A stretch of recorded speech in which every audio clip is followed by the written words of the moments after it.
كيف تؤسس علاقة عاطفية ناجحة؟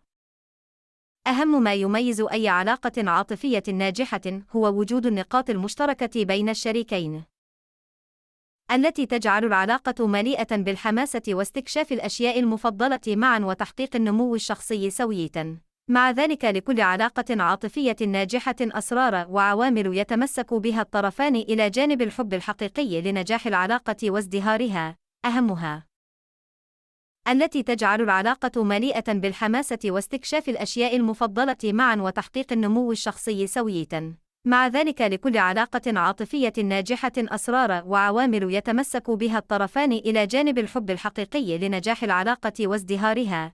أهمها الصدق والثقة والاحترام المتبادل. الشك يهدم ولا يبني، فما إن يتسلل الشك إلى العلاقة العاطفية إلا ويزعزع استقرارها، ويزيد من احتمالات الفشل فيها.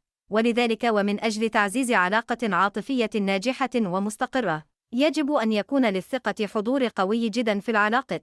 وبالمقابل، يجب أن يحترم كل طرف الثقة الممنوحة له من قابل الشريكها، وأن يخلص له حتى تنجح علاقتهما العاطفية.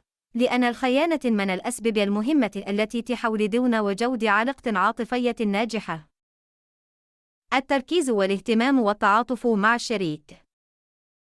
أهم ما يمكن أن تقدمه لشريكك هو إعطاؤه القيمة التي يستحقها، ويكون ذلك بإظهار التركيز الكلي في كلامه ومنحه الاهتمام الكامل في حضوره. سيمكنك الاهتمام بتفاصيل شريكك الصغيرة والكبيرة، فرصة أكبر للتعرف عليه أكثر ومشاركتها أحلامه وتقاسيم يومه، كما أن نظهر مزيد من التفهم والتعاطف في العلاقة. سيقص الكثير من الفجوات والمساحات بينك وبين شريك حياتك.